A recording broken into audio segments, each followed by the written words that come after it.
teri kubirayo mukama yobwenkanye system ye yagisetting lazima kuwawula wali nekikyankalana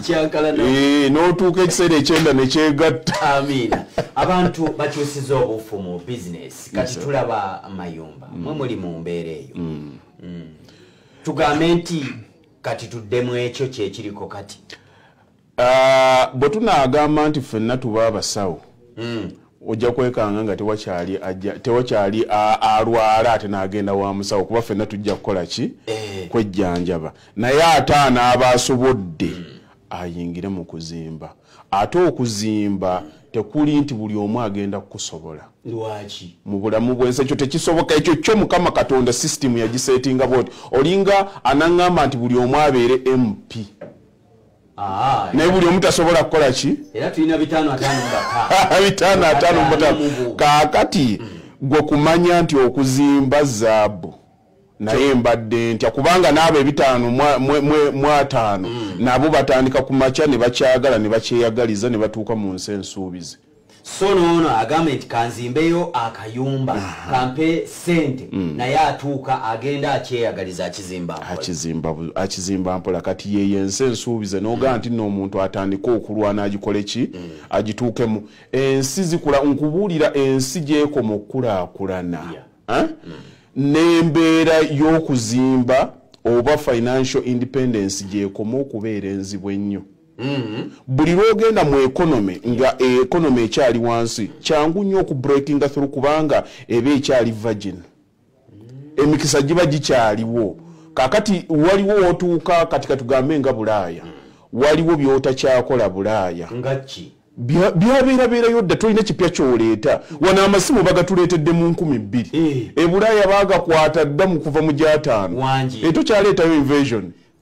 Gwe simu wasooka gikwatira Bulaaya 2 wajja 2. Kati kitegeeza wano e Uganda okyalina omukisa okukola ekintu nga tekinnaba kukola ki? Kubaawo. Tukyalina ebipya ebizuuka. Okyalina ebipya ebizuuka. Kubanga wano mu Kampala bwe kibanga weekiri ogenda kutuuka ate Karamoja nga tekikola ki?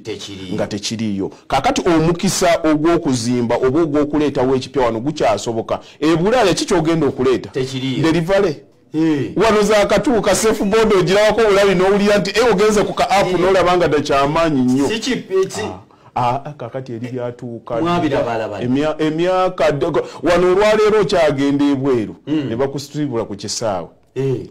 Eri ebungereza omuntu avanga wano wetuvudde n'akubira abeeka n'agafunyeyo ka meeting wali e Kenya. It's a mean of transport. N'alinya akanyonyi ke n'agenda wali e Kenya n'addada nefe wano kanebake mangu ninayo flight. Kikyali kyamaanyi anti kakati oba obiraba bulabi biba bikyajjabuzi. Bwe bagenda e South Africa wali w'amaanyi nnyo. Abazulu balina kingdom yaabwe nga yali y'amaanyi. Naye ekyaleetera kabaka waabwe okumukonkayaringa abazungu bye bamuleetera ebimu ebyamukyamusa yali ndabirwamu. N'agitunulako bw'ati n'asanyuka nnyo nga takirabanga. Ne bamuteekerako n'akakofiira bw'ati bwe yatunula n'akkiriza n'agamba ddala bano abantu basukume busukumi. Basukkulumu. Naye kaakati mu kyo tosobola gamba nti nno yali mujinga. Teyali mujinga. Yali talabangako. Ekyo kyali kipya gyali. Uganda tugambe nti olwaleero n'omala ositula apartments n'ozizimba e Karamoja. Ensi ekyali vagiri bakyasanyala wano ozimba kati apartment n'ogiteekako akalabirwamu wano mu maaso ng'oli abadde amanyidde kulabako buuma. N'asitawo n'anyeenya n'omutwe bw'ati. Naye omuzungu takiwa even a second look. Agenda yalaba dda. Tusamala. Mutuyita basamavu naye nammwe musamaala. Sokugamba mu Uganda bw'otunula mukko kati business nagenza okulanga abantu buli omu anja kanzimbeyo ka apartment kanzimbeyo kano nate tulina ekizibu ky'ettaka. Mwe mukikola mutya abali mu bitongole ebizimbira bannayuganda amayumba? Okusookera ddala omuntu okuwuliriza nga tonnaba muyigiriza birungi bigenda kivaamu tajja kukiteekako nnyo mulaka. naye abantu katusooke tubabuulire ebirungi ebiri mu kwezimbira kyensoose babuulira nti nno si kyangu naye ate tewaliiwo kirungi kiva mu kyangu oyagala osooka kubonaabona n'ofuna ki munsi yonna bwekiri ekyo kyo Mukama Katonda bwe yakiseetinga kati gwe ddayo eka weebakola bw'oba onaalya wakedde wano ku kinyumu wazze kukola ki nabali abalala bwe bali ensi yonna Mukama bw'atyo bwe yagikola ki yakutoba genda olwane entuuyo otuuyanye ofunemu ekirungi kaakati mu real estate tulina omuntu ky'olina okumanya nti nno njagala bwetwaze mu byanfuna financial independence ng'omuntu kati bw'ogenda n'okitunulamu ekintu ekiwa financial security ekiwa ebyensimbi ne bibanga biggumidde ggereggere tewaliiwo wano kyasinze nga mayumba nga ttaka era abasajja bonna abaabukala mu Buganda mu Uganda mwonna muno tubamanya nti nno bagagga tewaliiwo muntu gw'osanga nga talina ttaka talina bizimbe bagira bati nga bagalina ettaka lya mugenzi era ne bw'oba ogenda bagamba obwana bwabuleseewa alina wakataka abulesa atya era buli wabajjawe bati n'omukyala omanyi ebyo tobitegese omukyala wamulaba akuba enduulu naye nga wallahi tali kuggwe ngali kuki Land Road gunaatera okuggwako kaakati bw'oba oyagala omukyala akukaabire ku maziga agawerako nga gago genda ogule ettaka ozimbe wajja kuba amisinga muntu naye nga tatya mbeera naye abantu bali mu nnyimbe bakaaba amaziga naye nga bakaabira ki bakaabira mbeera egenda kubayingiramu bupangisa bufuusa bupangisa ekyo ssebo mukama wange omwaka ogwaggwa nkomawo kuno nva e Bulaaya nzimba tukola programu naawe ompita wano abantu batunuula balaba ebizimbe bagamba kiki ekiri wano ozimba bibyo nno nzimba byange bibyo na family yo bakukaabira amaziga agali alaala kati ogenda okwekanga nga abantu abaali ebweru balina amaziga gaabwe bagenda kukola ssente naye bw'ogenda n'okola ssente zitandika ekiseera ne ziwera bw'otandika ozitereka ogenda zikolamu ki muli eyo mwezinze ne ssente babigezezaako wano abasuubudde engoye bazisuubudde bazireeta naye era kyeyini egenda bugenzi bweti ssente yonna okutereera erina okubaako weewummulizibwa nga weetuula buli ssente gy'owummuza nga tekyatankala nakyetatambula kubanga embuyaga efuuwa ayimiridde gwatudde tekunyega kakati gwe ssente zo zituuze wansi zituule zeesigame olaba bazinaagwa zituula mu ki zituula mu mataka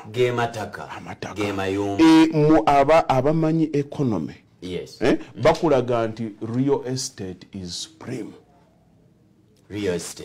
supreme kyekisembayo ne bwokeera ku makya leero nga kitaawo yakulekera akataka n'ogaa nti njagala byabufuzi njagala kubeera musuubuzi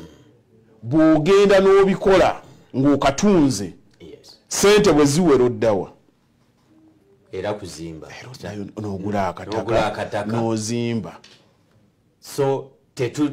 ndowooza abamu tubadde tetukitwala nga nsonga nkulu nnyo nkugambye buli mu mbeera olwaleero ne bw'onaabeerawo ng'osasula renti ng'olina ennyumba gy'olimu nga siiyo kino ekibuga njagala okutegeeza Haji sifa abakisooseemu waliwo abaalimu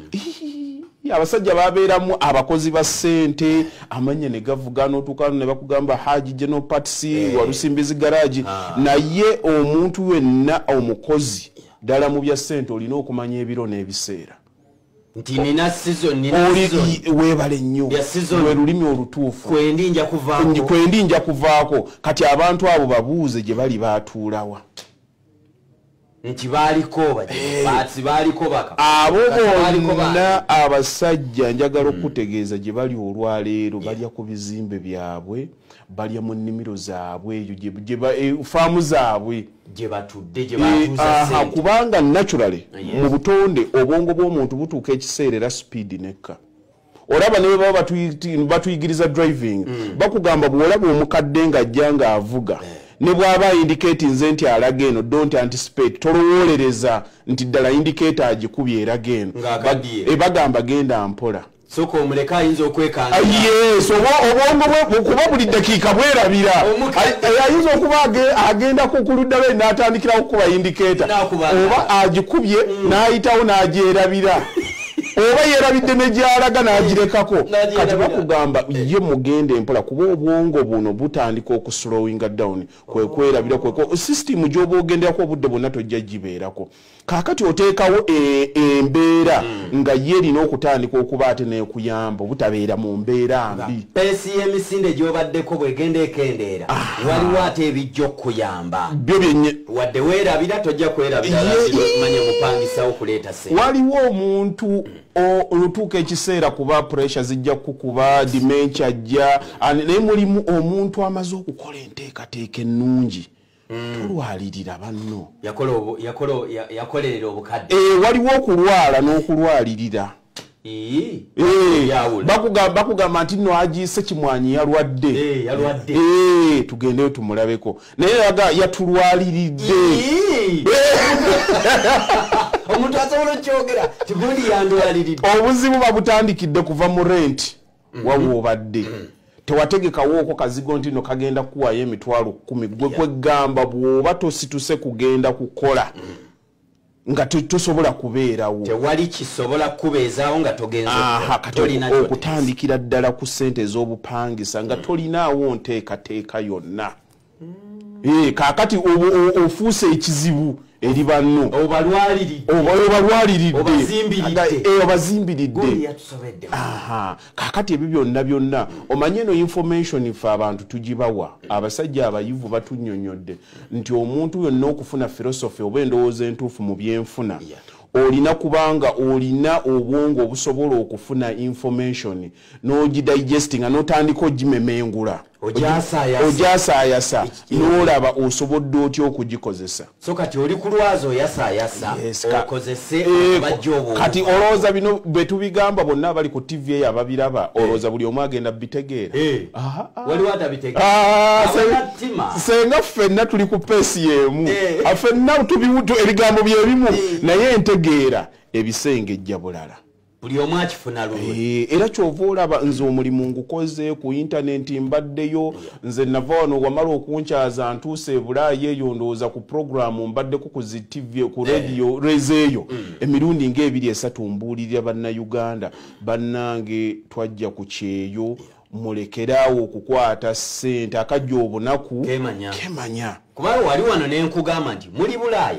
Uganda mujja kucyakaliramu naye temulina kyemutaddemu bwe waddayo nenkibategeeza ne mbagamba tulina abaana e Kampala oli asuubula matooke n'osanga oli ng'asuubula manda naye ng'asobola okukerengetanya n'agamba kangende nguleka poloti ake millions 8 n'agula amabaati ge gano ameero agakwata enseenene n'agenda n'agatereka ewa ssenga n'afuna ekizibu ewe n'amwayo kyakamuwa n'akuba wali amataffaali 5 lunewera ogenda okwekanga omuntu ng'alina obukadde 2-3 n'atandikawo akayumba kakati gwali e Bulaaya bakusasula 2,000 pound ezo oyogera kumpi ku millions 10 mu butuufu ddala osobola otya okugamba nti mbadde mu Bulaaya mbadde mu Amerika mbadde gye mbadde mmazeyo emyaka 15 nga sirina kye nnina e Kampala so gwe n'ogamba kambakolemu omulimu mbakomyewo e Uganda naye ate kati nabo bw'okibagamba ne bagamba bantu b'e Uganda bazibu abantu b'e Uganda batubye ffe tukooye tubivuddeko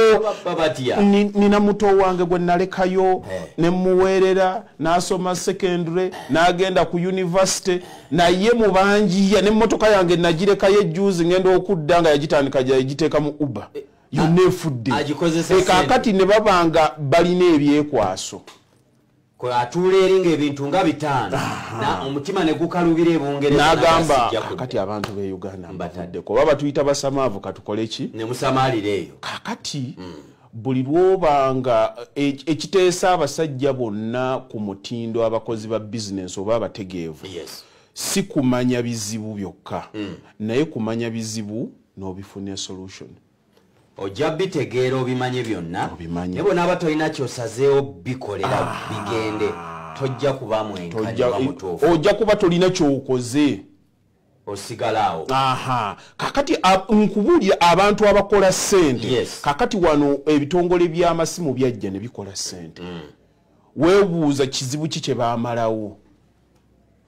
bw'otuula n'onoonyereza. Bo baazuula ekizibu kakati leero abasajja e Masaka twabangayo ne kitaffe bw'aba alina agenda okukola olumbe n'akeera n'atuma Bulayimu twagenda e Bukoto ogambe Sheise Kimwanyi nti tulinayo olumbe ng'ennaku z'omwezi bwezitire n'alinnya n'ajja e Bukoto eri tebaddamu kuwulira kifo n'atambula n'ajja wano n'asulawo olunaku lumu kubanga yazze atambula olugendo luwanvu ezo zonna ennaku takola wabula akola ki asaasaanya atambula kati n'amala n'addayo kyova olaba n'ekonomi mu kudduka kwayo kakati abantu bagamba lwaki edduka mangu okusinga luli kakati olwo nkulaga ebirungi nti mulimu abasajja abagezi abatuula n'alaba ekizibu n'akinogera ki eddagala kakati ogenda okwekanga masimu bwe gajja kitaffe ow'Ebutambala oba Masaka aba n'essimu ne mukulu munneeno n'aba n'essimu olugira bweti bwe basalawo edduwa oba olumbe ng'akubira ow'Ebukoto mukadde wange Sekimwanyi tulinawo edduwa tugisazeewo egenda kubeera bweruti ne bweruti nti kale abeeno kambategeeze mu ddakiika emu kati ono yabadde atambula n'akola ati ali eliminated kakati naffe abaakeeranga tuli baana tukeera kulima buli olina okukeera ku makya ne bakutuma gende ewagundi omugambe kikino kakati gwe ng'ogenda mu lusuku nga muzeeyi atula ali ng'anywa akacaayi n'akubira abeegindi oli kye yatunuulira eyaleeta empuliziganya kati eyazze ng'atambula ali Masaka alima naffe abaana abataalikoze wano ku makya naffe tuli mu nnimiro tukola ki kakati yeyo ekonomi kitegeeza nti byonna olina kuba mugezi kumanya nti yaleeta essimu yabikoze eki yabireese yabitunuulira era abatalina bwongo butegeere mangu kyova olaba ne bannabyabufuzi batandika mangu n'akusomera ebyekyenda ebyemmeka nga yakulaga nti byonna yabikoze naye ate mulimu enkyukakyuka ze zijjawo nga byekola automatica nga birina okubaawo tobirinaako buvunaanyizibwa ebiri ebyo byo byekola byokka kakati n'entuula neŋŋamba nti abantu bano beekwasizza ki bekwasiza eri bababba mazima ddala naye n'abafamili bababba n'ogamba nedda nanze bakalu neŋŋamba mbadde kuno emyaka 19 manyi omuntu bw'okola ssente oziyize bakusasula buli ssaawa bakusasula buli ssaawa bakupima buli ssaawa ffe totulaba wano kubeera we tubadde nze siina mulimu gwe sikoze mu Bulaaya okakasa waliwo lwe nabeerako ne ŋŋamba nti ne bakuwa oba security n'ogenda ng'obutandika tolowooza nti wakuba okedde ku makya olaba agise Kimwanyi biliyonea n'ogenda n'oyimirira n'omusajja n'akugamba ogenda kukola oba security essaawa 10 n'akuteeka mu moolo noyimirira mu moolo tomanyi bulumi bwakuyimirira ku mabo olunaku n'ogiyimirira essaawa 12 fe amagulu gano galwate tukyayimirira essaawa ziwera 3 okakasa n'otambula n'ova mu east n'odda mu west zimmoolo ezo otambula oti n'otuuka ekiseera obwongo ne bulowooza eby'Uganda ne bubivaako ne bulowooza eby'Uganda ne bulowooza eby'Iraka n'obeerawo ng'amawulire gonna ogalina mu bwongo osirisa obulamu bwo bugenda busebengera ononya ssente kakati n'entegeera obulumi obuli mu kukola ssente fine omwezi ogenda gumalako ssente bagenda zikuwa naye mu butuufu obulumi abantu abo bwe batambuliramu bungi gw'olaba olwaleero hajali okeera ku makya bw'ofiirwa n'ogenda n'oziika tosobola kimanya bbeeyi ekirimu nga senga waafudde n'obeerayo ng'omuntu ali ebweru nga bamukubira bukubizi essimu nagaba n'ekitalo kale kambaweerezeyo amabugo aba ali awo ne bamubulya ne taata we omuto yafudde n'aweerezaayo amabugo n'otuuka ekiseera nga weeteeka mu kkomera ng'oli mu mbeera naye nga wagyeteekamu kyeyagalira gwe wennyini kakati abantu ne babeera mu mbeera stress ne zibakuba depression ne zibakuba naye nga talina way out tasobola kukomawo wano kubanga integration okukomawo okubeera mu bantu ba wano nga abavaamu emyaka 12 Uganda erina emisinde gyeddukirako nga tokyagikola ki gwe ng'ogisobodde ati kati nze najja nga bw'ona agamba ewammwe kaakati buli omu aweereza mawulire kati buli omu Mukama alina engeri gy'agenda n'amupiikingamu omusomesa eri omusawo omubazi w'ebitabo kati bw'abanga yagambe nti kanyamba abakuba kyeyo ng'ajja kiyisiza mu nze ye Mukama ageranga bw'akoze eki obazimbire mayumba n'agamba nti nawaagibakaluba nkusitudde okubanga ekyandeeta wano ekintambuzizza mu mawulire saakimanya zaali ensonga ndala Programu mukenze ensonga mu nsonga ndine muvabulayo ono lwaki twayagadde nnyo okujja twaga kulaba business abantu ze mutegeero nzo okulowooza kusuubula buwunga nnyanya butungulu ya business abantu kati amayumba balabika gye bafudde business tukkirize tugenda kutunulamu ebibimu ku bibadde bitiisa bannayuganda okuzza ssente eka ekonomi okubanga ebadde egwamuko olubege birabika ndowooza Bakalubono Sekimwanyi Yasini Haji mtabani w'omugenzi Seka Sekimwanyi sajja yatambuza ebigere n'akola hijja mu myaka gyabwe egyo ebukoto wano we batuula katukomewo katono nnyo erinnya Nzagi Kasujja Ibrahim Ali tova ku Salamu TV otimbo lw'emirembe good morning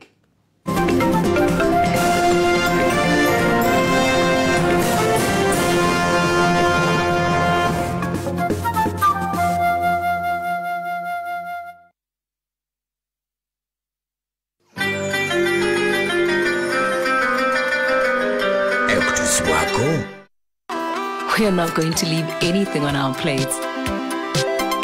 because we've learned to savor the moments that were always there and they never tasted this good.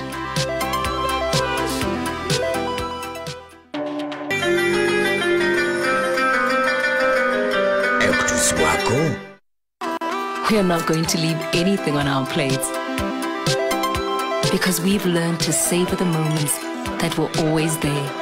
and they never tasted this good.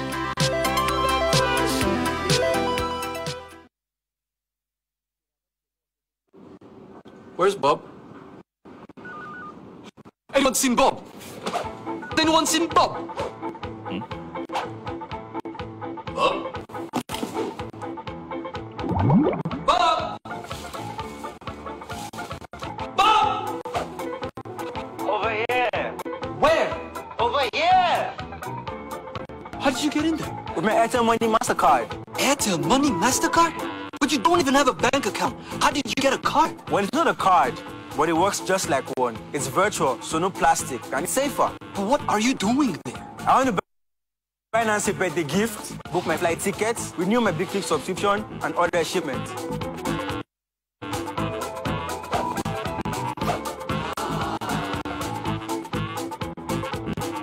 All things online, the Airtel Money MasterCard. It's not a card, but works just like one. Get one on the Airtel Money menu on your phone.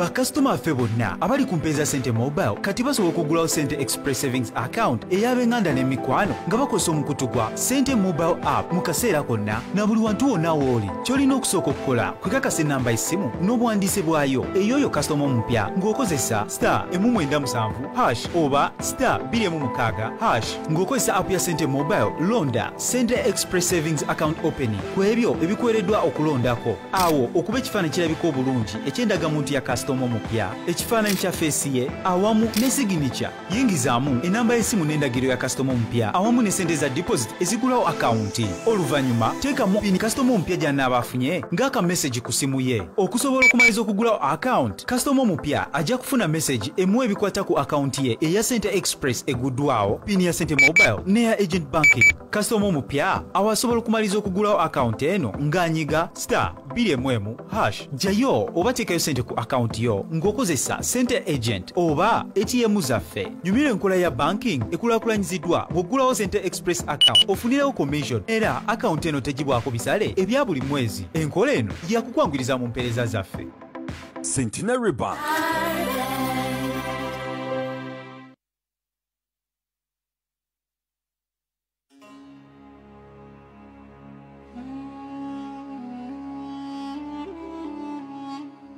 Learning the Quran is highly recommended to all believers. However, we should not only stop at learning it. Students' Quran Competition 2021 is open to both male and female students from secondary schools and institutions of higher learning. You are all encouraged to participate regardless your age.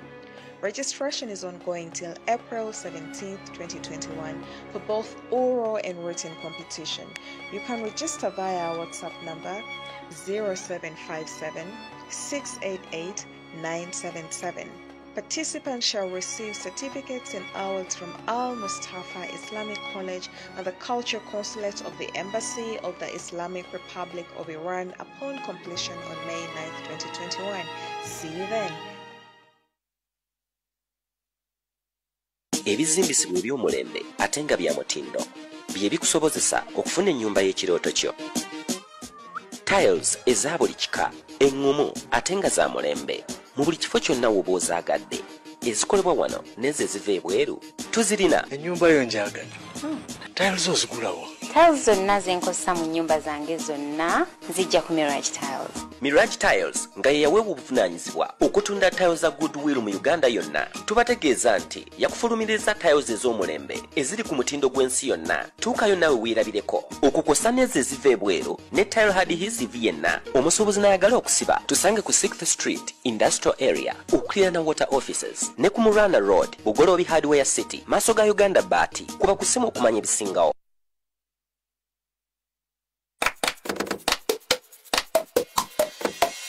Hey friends, you know I got something for you. Spread it on your bread and it can make you grow stronger. Okay, stronger, can make you stronger. Prestige, stronger, can make you stronger. Prestige margarine. You gotta spread it, taste it. Love it. Prestige margarine is good for everyone. When you eat it, it makes your body grow strong and healthy. So always spread it, taste it, and love it. Prestige margarine.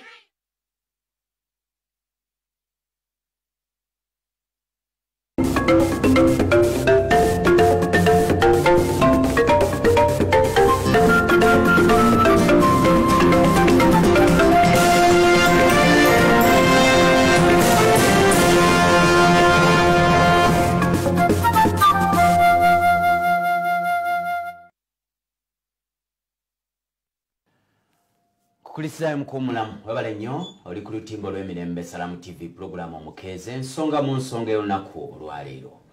Kirungi nnyo okusituka mu byenfuna n'ova wooli ku ddaala erisooka n'otuuka ku ddaala eddala naye bakozesa obwongo kyobala nga bannaffe bba balowooza ennyo at least akukyusa n'oga nti anjiyiza n'anziza mwene embeera ye kkiriza ky'otamanyi wabeewo akikutegeeza. Kiriza kyotalina wabeewo akikutuusaako. Kiriza kyobadde toyagala wabeewo akikwagazisa kubanga ajja kyogera mu nteekateeka ennungi. Erinnya Nzaagi Kasujja Ibrahim Ali. Tuli ffenna bannaffe abali e Bulaaya ensimbi muganye okuzikanyuga keeka olw'ensonga mutya bababbye olina aba nga yakuzaala kuyinako akakwate naye kiganye. Kakati nnommwe okutwangwira otulabamu abali e Bulaaya bali yonna downloading app yaffe ya Afromobile. Afromobile jakuba olaba Salamu TV bulungi nnyo ate ne radio zonna oziwulire buli kimu kyoyagala ojja kikoberera. Ndinaaji ya Sinse Kimwanyi Bakaluba musajja muva Bulaaya munnabungereza ono ate kati yalabise nga akwanaganya abantu abo kulabika ng'eka ensi Uganda bagizza ku mutindo naye ebeeremukko bye tuyita ebizimbe ebirungi. Tuve mu buno bu mama ingia pole ekyo naye mwe yayitidde n'aga abantu ti muyina okuzimba y'amayumba agalabikanga malungi. Osanga tunagenda okugenda Karamoja eyo nga tosanga busiisira osanga za apartment ennungi kubanga abantu sente bayinza okuba baziina ate waliwo abali eyo bawangala nabo nabo nga bazirina naye okwesiga ekigambo kibayita obwesigwa. Haji njagala nnyo tutune mu embeera naddala omuntu gyayinza okukwatamu ensimbi ye n'agandi kati simirira ngenze kuzimba. Okusooka kwa byonna omuntu alina okusooka n'alongoosa obwongo bwe obwongo bwaffe buli mu kakiki akyogamba buli mu kakiki lwaki yaliwa era ajjamu ati omanyi abantu buli omu agenda n'agamba nti okuzimba kuzibu ekyo n'akikwata n'akiteeka mu bwongo n'akikuza ne kikulira ddala ne kikala ne kibuukaala mu bwongo n'akiraba nga kyekyo naye omuzungu alina enjogera yeegamba nti when the vision is clear the price will be easy to pay. Nti bw'obanga ddala ky'oyagala omaze okkiraba omuwendo ogw'okusasulira gujja kuba mwangu nnyo kubanga okitegedde obuzibu buli mu butakitegeera tinjagala kino information bw'obanga olina ekintu kyonna ky'oyagala information yegenda okudrivinga leero bw'okeera ku makya haji ng'olina omukyala gwe wayagadde n'omulabira ddala empisa ze n'omutegeera n'omanya wa gye bava ne bw'ogenda omulundi ogusooka n'akuvuma obeera mugumu kuba osooka n'otunula n'omanya nti nno kikyeŋŋenda kuŋŋenda kunoonya muntu gwe ŋŋenda kuwangaala naye budde bwonna ebijjaawo byonna empisa ze ziri zitya avaawa bwe mutawana gunantuukako n'alaga waani ogenda okulaba omuntu ono ng'ebisaanizo byonna abikoze eki kakati n'ogamba wano wentuuse wengenza omulundi ogusoose n'anvuma ne bigaana mbiveeko tomala gapowa kakati gwe bw'oba okitegedde nti omuwendo ogugusaanidde bw'okiraba nti value ye mweri n'omanya nti n'omuwendo gukoze eki gusaanidde kati abantu abamu tebategeera value ya eri mu kuzimba kyova olaba tebali ready kusasulira muwendo tebakitegeera yes kakati n'osanga omuntu w'e Bulaaya ng'avuga emmotoka ya mitwalo 2 ejja pound ng'avuga Range Rover naye nga yava kuno nga yava ekyennamukaaka nga musajja munaku nnyo gye bagamba nti from rags to riches yatuuka n'alowooza nti nkoze eki naye ate bino ebintu byenfuna byo bigenda mu maaso obudde bwonna bukubanga kumanya nti nno waggulu w'omumanyi era wabeerayo omukyate omumanyi omulala kati gwe olina kitegeera naye nga ddala omuntu amaze okukitegeera asobola okumanya nti sobola kukwata millions 10 nga nina n'abeewaffe bakyafa enjala nga ssaawa zonna banyinza okukutukira wano ne batandika ate kunsondera zinteeka ku nnyonyi kunzizaayo ki n'envuga Range Rover omwana n'akwata essimu yakakadde 2 obwo naawe si ssente kakati abaana bakwata zi pro kati ziri mu bukadde 5 omwana nga gyazanyisa kibanja kiramba ng'ali awo akizanyirako geemu so kwekwejala okwejalabya si kubi kubanga buli kimu kirina obudde bwakyo bw'okola enteekateeka kituufu nnyo ekiseera kituuka era olye ku ssente zo naye waliwo okuzirya ng'obudde tebunnaba kukola ki tebunnaba kutuuka awo wenina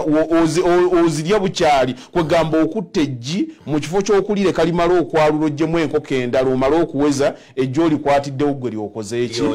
kati yeyo embeera gye njagala abantu bakole ki baveemu kyenalowooza ate abantu bino ebintu by'okuzimba kwegamba bijjira mu stages nnyingi enniya efa kakati olwaleero bw'okeera ku makya gwe n'oba n'omuswiba ewaka nga waliwo omuntu gwajjuludde wallahi ne bw'oba eswala ogyosa oba tosaala omuntu bw'aba yaakagenda osaala nimbi oba sirimbye lwansonga nti ekikangabwa kiri kikyakukola kikyakuliko kati enniya eyo egiriko ebanga imaani nti naye etumbira nekola ki kakati ekintu kiri kikole nga wakafuna nga kakati gwe tubuulira olwaleero ayinza okuwuliriza ng'alinamuuko akasente ke bw'oba oyagala okukola ebintu bino eby'okuzimba tojja kusooka kujjuliriza ssente zonna omulundi gumu zikwate ozijjule oziggyewo zigende zikole waliwo kyendimu kuba waliwo betulaba basuubuzi ababisuddewo agamba waayi kanzire mayumba kino kifudde kakati kino kyengezaako okuteeka omuntu mu nniya asitukirewo aleme kulinda procrastination okulindiriza okwo kukuleeterera okuva ku mbeera esobola okutwala mu maaso waliwo omumanyi omu gwentera ennyo okuwuliriza bamuyita Jim Rohn agenda alina philosophy ye alina enjigiriza ye gyakugamba n'akugamba nti no there is law of diminishing intent waliwo amateeka agajja agatandika okuddiririza nti olwaleero bw'ogamba nti ngenda kukola ekintu kino oba ngenda kusaala kakati olwaleero ngambye ngenda kuba imaani egenda kuba ggulu olw'okuba ofiiriddwa kiri ekiyongobero we kinaatandika okuggwamu ojja kugenda obivaako kati eyo gye bayita diminishing intent okusebengerera kw'ekiruubirirwa kutandika okugenda nga kukola ki wano wakyamuka n'obeera n'obimba bwe kaakati olowooza w'otuusa wano tobangako pulaani n'obeerawo n'ogamba nti bizinensi eno ngenda gikola n'ogibala kaakati bayita kye bayita self doubt mubamu okutandika okwebuusabuusa buli lwolwawo ennyo okutandika okugenda nga kukola ki nedda okuli okwedawutinga obutekkirizamu butandika okukuyingiramu kaakati olwo n'ojja n'okinyumizaako gundi atakitegeera najja nno gundi oyagala kusuubula twagenda wano omusajja bakwata ebintu bye bannaye mu revenue awo omusajja yagira bwati n'asingayo ekyapa kye agenda okujja bweti ne bamugamba era alina okutopinga app kati ogenda oyitaayita mu bintu ebyo okukakkana eyo diminishing intent ekula ogenda okulaba nga enniyeefa kati abantu bwe batambulidde n'agenda mu bantu ne bamuwa quotation ekizimbe kye yali zimbidde miliyoni 10 ne bamuwa 18 kuba tateekamu buvunaanyizibwa kumanya baki abasobola obikola obutuufu ate n'ekirala abantu tutambulidde mu dduniya ng'amazima gaatuggwamu okikola otya abantu okwesiga oli n'agaka nkwate ssente zange nzimbe enju e Uganda oba nzimbe akayumba kanziwe bakaluboono nze Mukama Katonda ansaasidde nti abantu okummanya nze naakabeera kuno omwaka gumu bumu ebbanga lyange lyonna kumpi obulamu bwange okutegeera mbadde mu Bulaaya oli ayinza okunsanga wano nga njogera nga nanyanaga n'omusajja ono ng'ali stable ne bwe luba Luganda n'okutegeeragana n'abantu nga abitegeera nnyo waakuno nnyo nagala atulimba ata nti ava Bulaaya mpangalidde Bulaaya kwega ndimu endowooza y'ekizungu ndimu n'ey'ekiganda nze njagala okutegeeza omuzungu yategeera kye bayita customer oyinza okugenda mu dduuka nti ngenze mu Primark ngenze kugula kagoye n'okasanga nga bakatunda 10,400 noka 10,400 omuntu atundira mu London akolako ki kati bo kye baakola bateekawo bizinensi ezo n'agenda ku 10,400 ng'abazeeko nnusu nga 10,000 yes naga naye singa ne branding waliwo ne bwe bayita Poundland nga buli kintu ky'okwatako mu dduuka ekyo kya 15,000 naye buli akirina yenna birowoozo nti njagala ekintu ekiri cheap addukirawa mu Poundland kati goba n'ebyongo obiseera nga tebajja kugula naye oli wa Poundland nagenda nga alyako nusu 10,000 ekye Uganda naye because of flow of traffic alina abantu bangi abajja ewuwe n'agenda nga alyako ogenda okwekanga ng'ate gwakukubya aseera kakati kyekizibu wano kye twafuna mu Uganda omuntu bagenda ne bamugamba genda onzimbire n'akubala ng'ogenda okuzimba ekizimbe kya millions 2 mu bwongo bwe n'atandika okukuba ekibalo ng'ayagala kulya obukadde 3 that is bw'aba takulyazamanyiza nti nno ne ssente zagenda zibba naye olwedde n'abanga yakubaze dda nti agenda kulyako obukadde aga n'atumya ne haliya kakati eyo endi eya mugagga agenda n'olya ssente za munno nga kati wano nalaba nza waliwo kampani sijja kuzoogereza asooka wano mu mataka abantu basooka ne bakolera ddala amannya ne babategeera nti gundi akoze erinnya naye oba kirimu ffe baddugavu oba simanyi muzimu gutulimu olya abantu babanga abamwesiga we batandika okumuwa ssente tatya ng'atandika okukwata ettaka ly'omuntu ng'alitunda ogwokubiri ng'akugamba kakati gundi awo wano twafunyemu ekizibu kankuwemu eri egindi kakati ne babitandikira ddala eyali akuguziza eri kasozi okukakkana akuteesa eri mu lutobazi naye kati lindako nsobola n'okwongerako kagundi kapoloti k'egindi kati n'otandika bitwala olwanaakola ntya nzijeyo akasente kange kakati abantu ne tukyemanyiiza nti omuntu bw'akwata ssente y'omuntu emmeeme efiira ddala obwesigwa ne bugendera aba ayagala azirye kivubi kakati nze kyenkugamba kiri nti ntunuulira ntya ekizibu ne ŋŋamba nti nkijjewo ekizibu bw'okisanga n'omanya nti kati ekizibu ky'abannayuganda butaba na kayumba waabwe okijjawo otya nkijjawo ntya kati nze nsooka kumanya ekizibu kyabwe kibadde ki nti ndi bulaya sente nzirina naye obuzibu buvaawa nti bwesigwa ojja osomeko ekitabo kya BMK omanyi mmwe abannayuganda no tetulina nnyo muze gwa kusoma yakiwandiika ali mu Uganda naye tetunnakisoma ekyobugagga ekisinga ng'oyagala okutereera mu nsi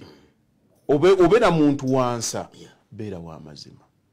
olina kuba w'amazima kyekyo ky'obusuubuzi ky'oba osoosa omuntu ne bw'aba akuwoze n'akugamba nti nno nkuwadde $5,000 kyeteekeko nnyo mu mutima gwo nti nno $5,000 nina okugazzaayo bw'omugamba nti nno ngenda gazza ku Lwakutaano luddako ne bwe ziba zinaakucyankalanaku ng'olabira ddala tojja kusobola weruwera olwokusatu mukubira akasimu obwo bugunjufu na mpisa za buntu omugambe nakugamba ku Lwokutaano even a day before omugaye naye bwe mbitunulamu embeera ekalubyemu naye mu butuufu ekintu kino endagaano ennumye nnyo okugitta kati omuntu eri bw'atandika kiwulira amanya nti nno naawe kikukola ki kikuluma muli kati kitegeeza toganye buganye tolinaamu mutima gwonna gwakulyaza amaanya naye Mukama teyakkiriza kuba ebya ssente tebiriiko bwannannyini era nzirina enkya tezikola ki kakati kya buntu naye otegedde butegeezi nti omuntu takoze eki kakati abantu obutabanansa bibaleetedde ebintu ebyo kakati nze kyenkola kiri bwe kiti nina era ngenda kusaba nabadde nakikutegeezezzaako dda nti njagala nkole vidiyo nkulage kati ebizimbe by'abannayuganda mu myezi gye naakatandika bye bampadde okubakwasaganyiza oli n'akwata ssente ze n'akwata ssente yasiniddayo Uganda gwe wasala okubeera eyo nze nkolaganye n'abantu wallahi nga tetulabagananga nako abasajja nga mumumanyi omanyi nti omusiraamu ajja kukolagana na musiraamu abasajja ba John ba Paulo baani nakubira nakuga haji nakulabye ku programu bwenti kuba abasajja balabye ku bintu byenkoze nakulabanga naawe ukoze project eyiyo eri mu kawumbi eri mu bubiri okusookera ddala nakutunuulya mu nga naawe ne bwanakuwa millions 10 zikukola ki gwe wasooka kukizimbira mu bibyo mu byange gwe wakola ebibyo nti nno sigenda kuwa haji millions 10 zimudduse mu Kampala omusajja gyakugamba nti nze ngenda kuwa visa ekutwala Bulaaya nga tegudde olubege anti kakati abantu bo balowooza nti nno okola bukozi paperwork n'ogenda ali osaba visa tebamanyi what is the logic behind an interview bwongo lwaki njagala ondeetere empapulezo ekikutwazisa interview wali omusajja ye kyaba ayagala ati kuddirako kali akaviza koyogedde ayagala kusengejja and you an economic migrant toli muntu nti otambula kudduka wano lwa byanfuna ebyenfuna bikuddusa wano kakati nze bwenkeera ku makya ne ngamba nze Haji Yasini bakaluwa property services mbadde njagala genda ko Dubai for a holiday of 2 weeks a hotel reservation weeri byonna gundi zange ngenda zikolako kwata ka bank statement kange ako kajja kulaga sentence 2 bweziti 3 nenziteekako ne bank statement ngeriko $3,000,000 nenzimusuulirawo wali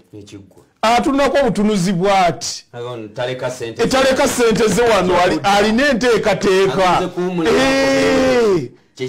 webali agenda kuwummulamu kati gwe n'okwata omugugu bwe guti n'ogutwala kakati nze nasomera wano nenkolako ku Salamu TV agiramu bwati naga musajja abadde atya nze ne visa ngisabira mu ka t-shirt tomala kuba masuuti ego n'ogenda n'okuba amasuuti nenga tesongodde eti bagamba aweddeyo kati kyenkugamba nti abantu bategeere ebintu waliwo enjawulo wakati w'okutegeera n'okumanya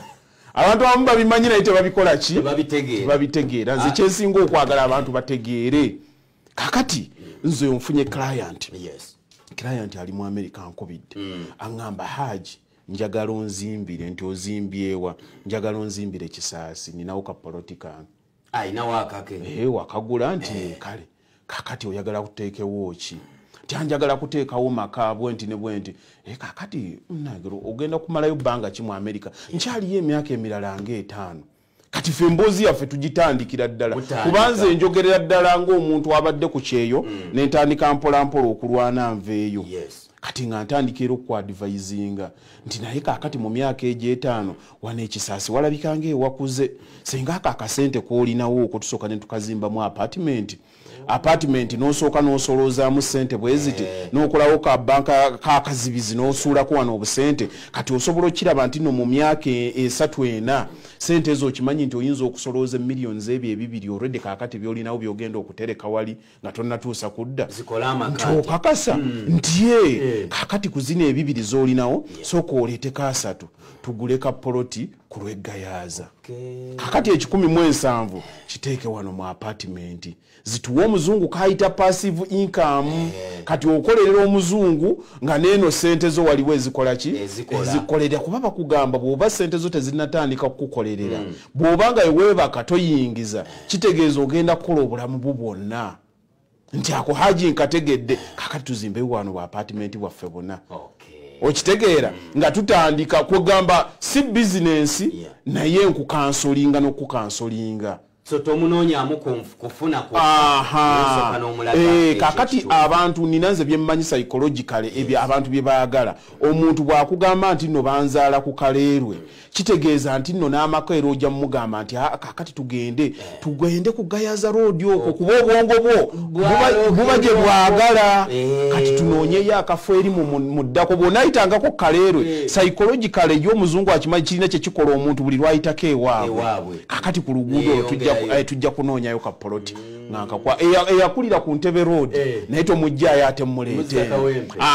kati awagenda okulaba ng'omutegeera kati nga kapoloti kakagiraano nga muzannya buno bwa apartment naye kakati bw'amala okitegeera bwe mukkiriziganya kuba buli omu aba n'ekirooto kye kati ng'omugamba transparency eno tugikoze tutya transparency kwe kugamba nti nno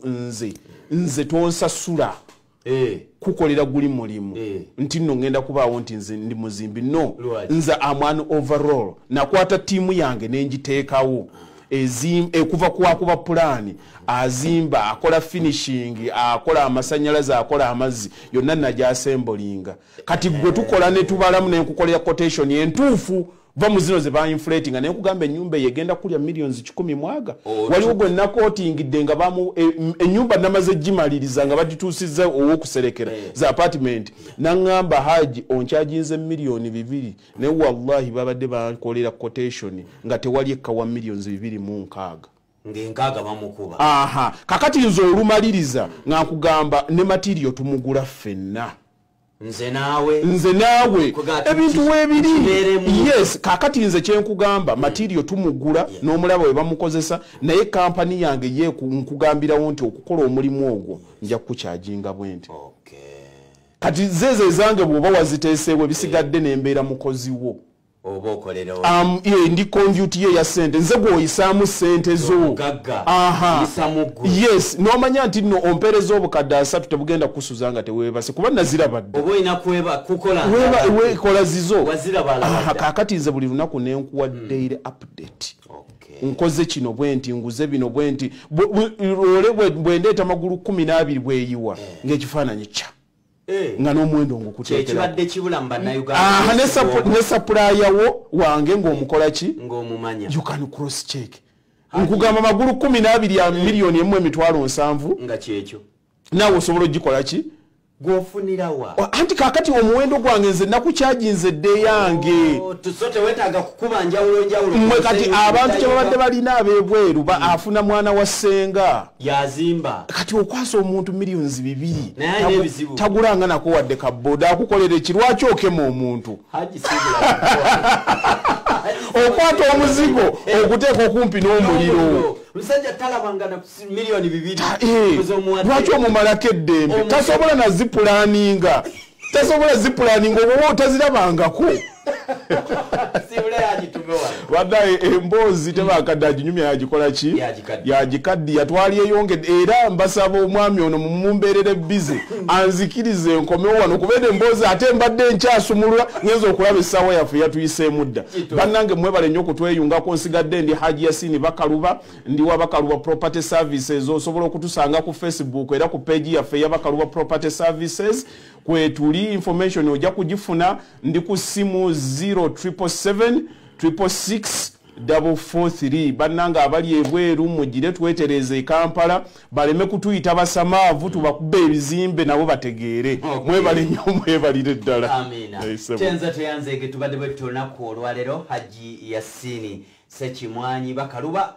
kuva ebukoto wano w'omugenzi Seeka Sekimwanyi musajja atambuza ebigere n'akola hijja nkwebaziza nnyo ayinako jemo naddala mu nkyukakyuka y'obwongo mu business kikole kirowooze tandika olwaleero ojja kukyuka mukwano gwali e Bulaaya mulowoozeeko tujja kulanga bikyusa abali e Bulaaya teweekubagiza kubanga omutima guyinza okuvaamu gwo ne tuguziika eno nga gwe ekibiri kisigadde eri ng'abanaakutaasa n'okuyamba webali Salaamu Charity Foundation weri ku lulo gwa Munnayuganda tusiibulula abantu baffe weereza ky'osobodde tusiibulule Bannayuganda awo tutambule bulungi tuzimba masigiri mbogo weereza ky'osobodde tuzimba omuzikiti gwa mbogo gugwe ate tukwate ku kirala Salaamu alaikum wa rahmatullahi wa barakatuh kumara 10 ampere erinnya Nzaadi Kasuja Ibrahim Ali wera